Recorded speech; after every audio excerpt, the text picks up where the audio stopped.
এবং শাশুড়ির মধ্যে সবসময় দ্বন্দ্ব লেগে আছে।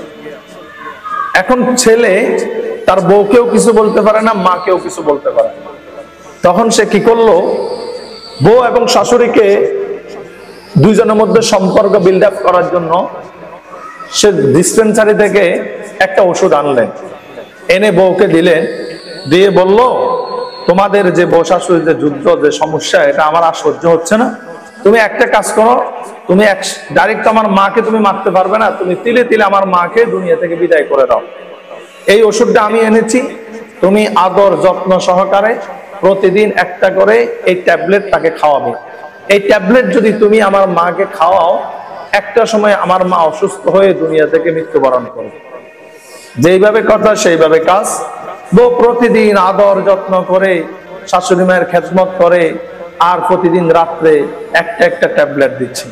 এইভাবে ট্যাবলেটটা দিচ্ছে, আর শাশুড়ি মা খাচ্ছে। খেতে খেতে যখন প্রায় 3 মাসের মতো চলে গেল, স্বামী বলেছে 3 মাস পরে আস্তে করে শাশুড়ির বিরাট একটা অসুস্থতা হবে এবং সে মৃত্যুবরণ করবে। এই 3 মাস বউ যখন শাশুড়িকে ওষুধ খাওয়ানোর জন্য খেদমত করত, টেক কেয়ার করত, শাশুড়িও তার সকল দ্বন্দ্ব বিবাদ ভুলে গিয়ে বউকে ভালোবাসতে শুরু করলো। বউ শাশুড়ির মধ্যে বন্ধুত্বের মতো সম্পর্ক শুরু হয়ে গেল, মা মেয়ের সম্পর্কের মতো শুরু হয়ে গেল। বউ ঠিক 3 মাস পরেই বলতেছে স্বামীর হাতে পায়ে ধরে, স্বামী আমার, আপনি যে ওষুধটা আমাকে দিয়েছেন, আমি আজকে থেকে আমার এই ওষুধটা আমি আমার শাশুড়ি মাকে খাওয়াতে পারবো না। আমি চাই না আমার শাশুড়ি মায়ের দুনিয়া থেকে চলে যাক, আমি চাই আমার শাশুড়ি মা দুনিয়াতে বেঁচে থাকুক।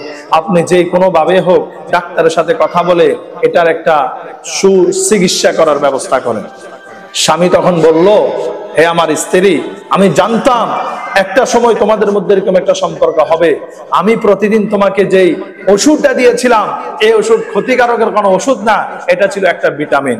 এই ভিটামিনটা তুমি আমার মাকে প্রতিদিন খাওয়ালে আর তার সেবা যত্ন করলে, এতে করে তোমাদের দুইজনের মধ্যে সুন্দর একটা সম্পর্ক তৈরি হয়ে গেল, ঘরের মধ্যে শান্তি চলে আসলো, আমি নিজেও শান্তিতে আছি।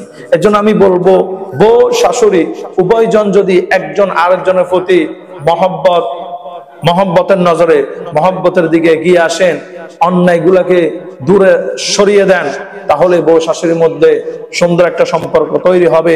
বউ শাশুড়ির মধ্যে যখন সুন্দর সম্পর্ক তৈরি হবে, সেই ঘরের মধ্যে আল্লাহর রহমত আসবে, সেই ঘরের মধ্যে শান্তি আসবে।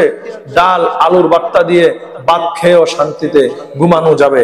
আল্লাহ সুবহানাহু ওয়া তাআলা যেন আমাদের প্রত্যেকটা বউ এবং শাশুড়িকে কবুল করে, সহি যেন সমঝ দান করে। আল্লাহুম্মা আমিন।